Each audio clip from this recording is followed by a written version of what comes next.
Let's go to Lord Dannatt. Lord Dannatt, it seems to me there is a move by people, like Peter Hitchens and others. Let's just do a peace deal. But I don't know how this can be based in any reality. The Ukrainians don't want to give up any of the territory that's been taken.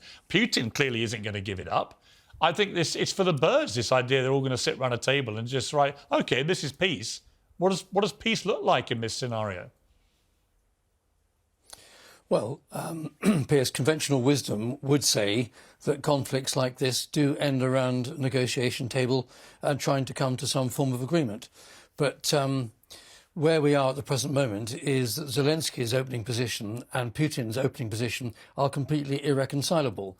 And therefore, for there to be any negotiation that was fair to Ukraine and to Zelensky, they have got to be able to argue from a position of strength. And that comes down to the battlefield and the success and the measure of success that the counteroffensive, which will start relatively soon in the next few weeks and months, has in Ukraine's favour.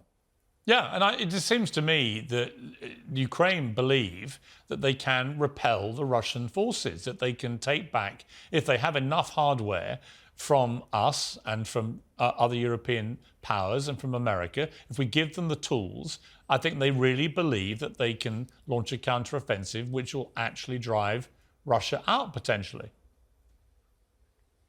Yes, and I think that is entirely possible. It'll be a question of seeing how successful it is. They've now got from the West what they're going to have as far as this counteroffensive is concerned. I think we have to set aside Zelensky's talk about a jet coalition. That's a medium to long-term issue.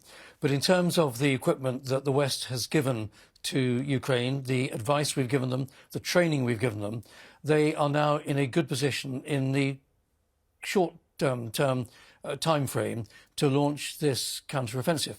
And I think the thing to remember is that an offensive doesn't have to be successful in terms of destroying the other army in great detail.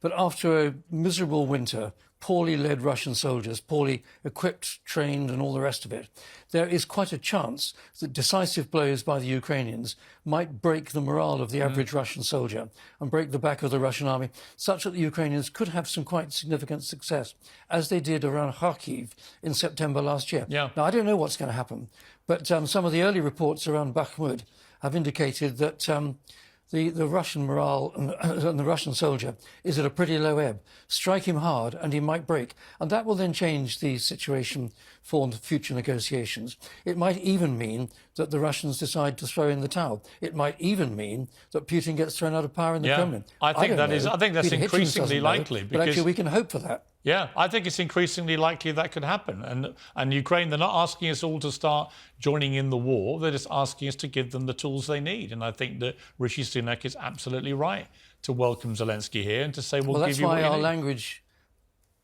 why our language has to be of that of a limited war. Yeah. It's got limited objectives, which is simply recapturing Ukrainian territory with limited means where everyone's quite thankfully, holding back from nuclear weapons. We're holding back from giving the Ukrainians very long-range weapons that they could strike deep into Russia. So there are limits to this.